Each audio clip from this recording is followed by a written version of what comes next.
Hi guys! Kamusta kayo? Welcome back to another mini vlog.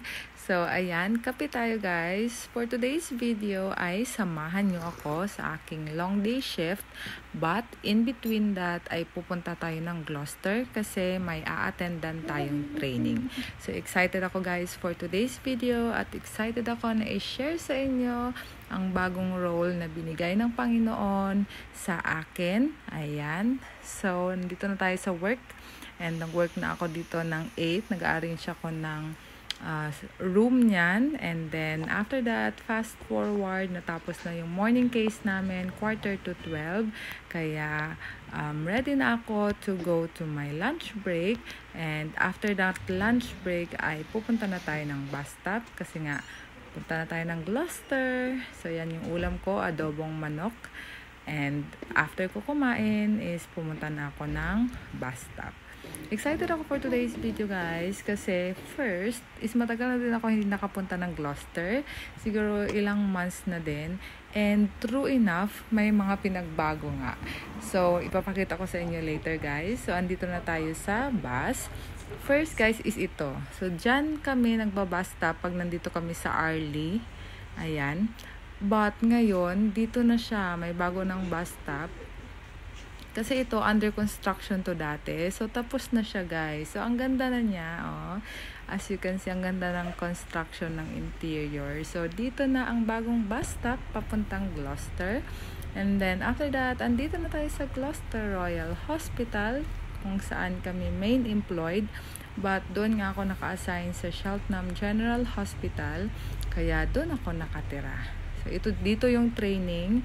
Kaya, pupuntahan talaga natin. And, praise God sa favor kasi ano siya guys, kasama siya sa long day na hours mo. So, nag-work lang ako ng 7:30 to 12 and nagbiyahe lang ako ng 12:15.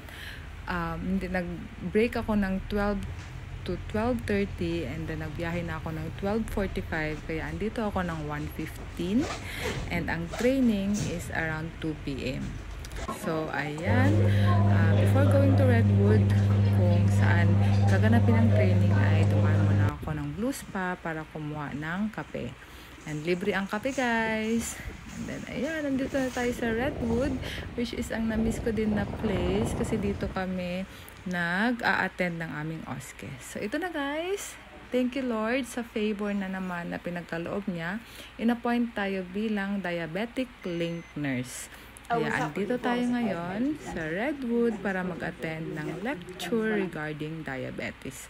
So, ito yung guys, yung mga senior sa amin, ano ang diabetes, type 1 and type 2, kung gaano siya ka sinasabing silent killer. So, ayan. Kasi nga may mga diabetic patient kami na pumupunta sa endoscopy and then maganda din na merong mga training na ganito para din ma-disseminate yung information. So, ayan. Thank you, Lord, for this new role.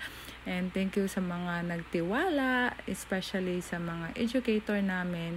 Kasi ako at saka si Ashi, yung kasama ko sa work, ang aking kasama as link nurse sa aming department.